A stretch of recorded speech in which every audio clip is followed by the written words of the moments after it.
This is one of those things that's been staring us in the face for 50 years, and you just don't notice it until someone points it out. Then you can't unsee it. We know everything about our big name characters, right? We know a spider bit Peter Parker. We know Bruce Wayne's parents got in a dark alley. We've seen Krypton explode more times than we can count. We demand these origin stories. We need to know the why behind the hero. So, why can Scooby-Doo talk? No, seriously, think about it. The show never ever explains it. He just does. In the very first episode of Scooby-Doo Where Are You back in 1969, he's already there, part of the gang, talking in that R-heavy way we all know. There's no flashback, no lab accident, no magical curse. He's just a talking Great Dane, and everyone in their world treats it like it's the most normal thing ever. And for a character that's been around for over half a century, that's just weird. To figure out why this massive piece of lore is missing, you have to go back to the time it was made. It's the late 60s, and a bunch of parents are freaking out about the superhero cartoons their kids are watching. Shows like Space Ghost were getting heat for being too violent. So this TV exec, a guy named Fred Silverman, goes to the Hanna-Barbera studio, the guys who made the Flintstones and the Jetsons, and he's basically like, I need a show about mysteries, but make it for kids. No blood, no guts, make it friendly. The creators, Joe Ruby and Ken Spears, originally pitched a show about a teenage rock band that solved mysteries. The network thought it was still too scary. So in a moment of pure practical problem solving, they decided to add a goofy animal sidekick to lighten the mood. And how do you make a spooky show less spooky? You throw in a cowardly talking dog. They didn't even break their backs coming up with an original idea for his voice. They straight up just copied Astro from the Jetsons. That whole Rut-Row thing is just a variation of Astro's Rut-Row George.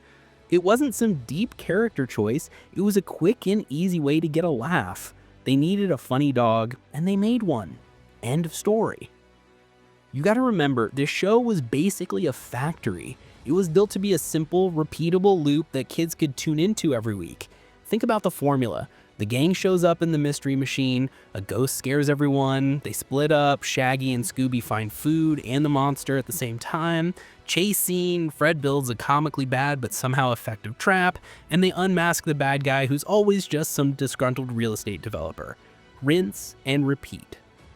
An origin story would just get in the way of the formula. Taking 5 minutes to explain that Scooby was an alien or a science experiment would kill the pacing. The whole point was speed and comedy, not world building. In that era of cartoons, you were just expected to accept the premise.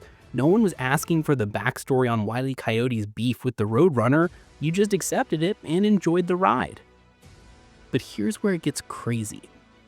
As the years went on and pop culture got obsessed with prequels and lore, thanks Star Wars and the MCU, Scooby-Doo just didn't follow suit. There have been dozens of reboots, movies, and spin-offs, and almost none of them have dared to touch his origin. It's like this unspoken rule in the franchise. And since the creators left this massive hole in the story, the internet has done what the internet does.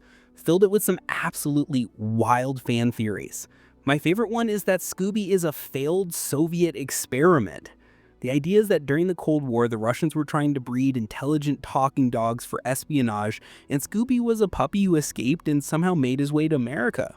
The reason the gang is always on the move in the Mystery Machine? They're on the run from shadowy government agents trying to get their talking dog back. It's insane, but it kind of fits, right? The one time they did try to give him an origin, it was in a show called Scooby-Doo Mystery Incorporated, which was a much darker, more serialized take on the gang.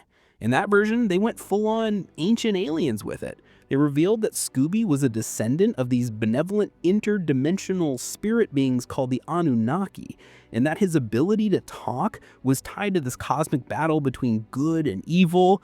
It was a lot, and most fans either loved it for being so bold or hated it for overcomplicating something that was supposed to be simple.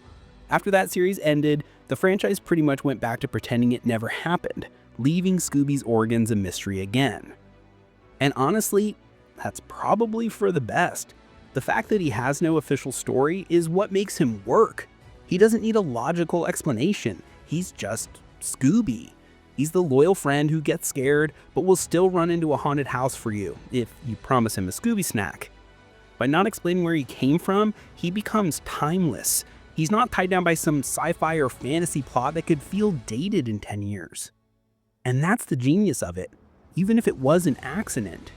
The biggest mystery in the entire Scooby-Doo universe isn't some guy in a rubber mask. It's the dog. And that's kind of perfect.